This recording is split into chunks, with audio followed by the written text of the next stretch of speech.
I was tightening the last bolt on my cedar railing when I heard her voice slice through the morning like a cold nail.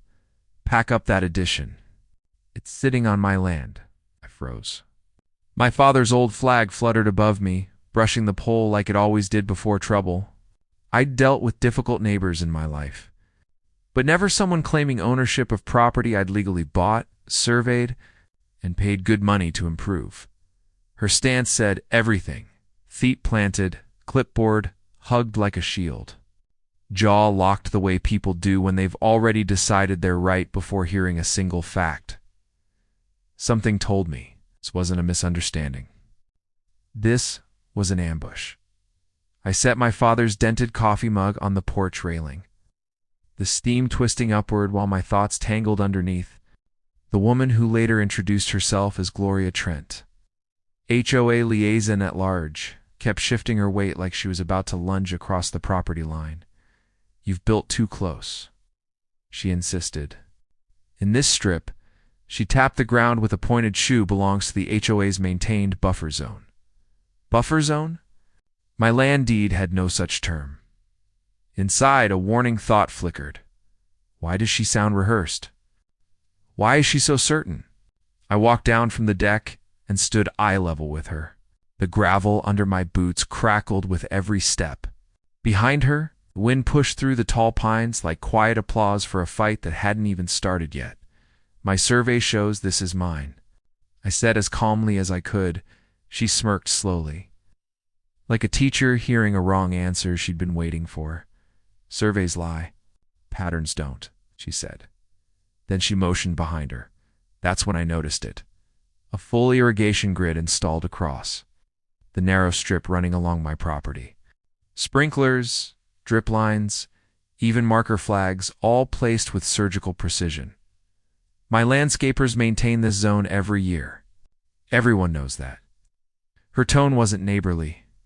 It was territorial, the kind animals use when they bare their teeth first.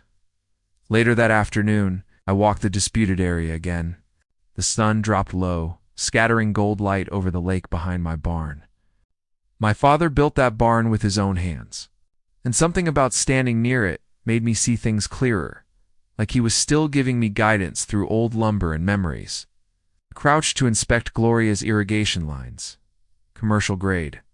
Thousands of dollars in equipment. Who invests that much in land that isn't theirs? Inside my chest, a knot tightened. Either she's delusional, or she's planning something. Next morning, she returned with papers. Not HOA forms.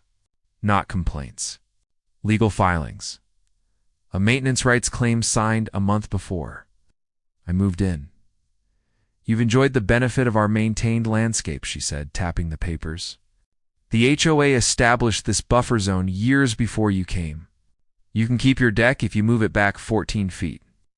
14 feet would cut straight through my outdoor kitchen and the cedar posts my father taught me to measure by shadow length when I was 12.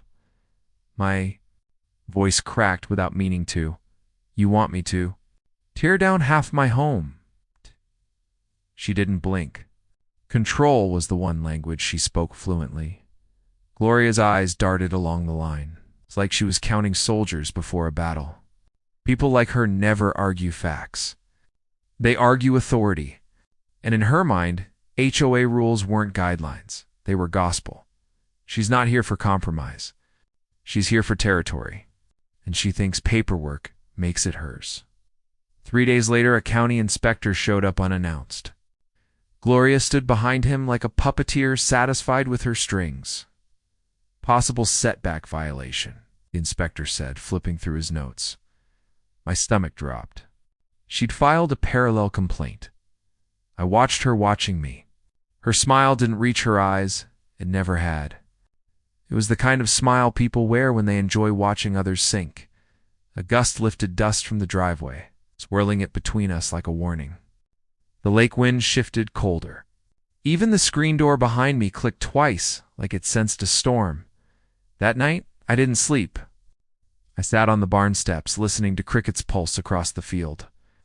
I held my father's mug, thumb brushing the chipped edge the way he used to when thinking through a problem. I kept replaying her words. Patterns don't lie. What pattern? Why was she so confident? Then it hit me. Not confidence, preparation. She'd been shaping this claim long before I arrived. The next morning, I drove to the county archive, and what I found sliced through my hope like a dull saw. Gloria had filed a land maintenance affidavit 2 years before I even bought the home, claiming long-term stewardship over that strip. She even included staged photos of her pruning shrubs and adjusting irrigation timers, all designed to appear continuous, all designed to seem hers. I gripped the desk. Cold sweat. Shaking hands, she built a paper trail before I even unpacked my boxers. I hired a property attorney named Calder Boone, former land rights specialist, tall, quiet, sharp-eyed. The kind of man who talked softly but built arguments like reinforced walls. He studied Gloria's filings for 15 minutes before leaning back. She overplayed her hand, he said. Her irrigation lines cross areas she legally cannot maintain. If she pushed this into court, she'd expose herself to trespassing and unpermitted infrastructure. For the first time in days, my lungs opened. We prepared our countercase, photographs, time-stamped receipts, survey confirmations, and testimony from the previous owner's nephew, who stated under oath no one had permission to maintain any part of that property, especially not the HOA. The hearing took place on a Thursday morning. Small room, hard chairs. Judge, who barely looked up Gloria, walked in wearing a blazer stiff enough to stand on its own. Papers stacked like ammunition, but truth doesn't need theatrics.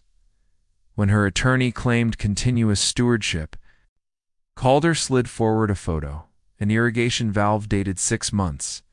Before she filed her claim installed without county permits, the judge looked up.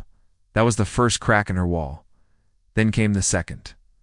Our surveyor demonstrated the legally marked pins, all in original position, all placing the buffer zone fully on my land. Gloria's jaw twitched. Her eyes blinked too fast. Her pen trembled. People don't break loudly. They fracture quietly by the end of the hearing. The judge dismissed her claim entirely, ruling her maintenance as unauthorized encroachment and ordering her to remove all irrigation equipment within 45 days. Justice didn't shout. It whispered, firm, simple, final. I spent the following Sunday morning on my deck, sipping from my father's old mug. The flag he left me swayed above the cedar posts we'd sanded together decades earlier. The air felt lighter, like the land itself could breathe again. Boundaries aren't just lines. They're lessons.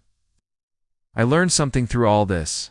Some people hide behind rules to take what isn't theirs. But if you stand firm with truth, paperwork, backbone, justice finds its way through the cracks they never saw coming. Calm pride comes after the storm.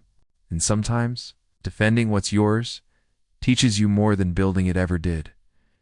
If you've ever faced a neighbor or HOA trying to push past your boundaries, tell me your story in the comments.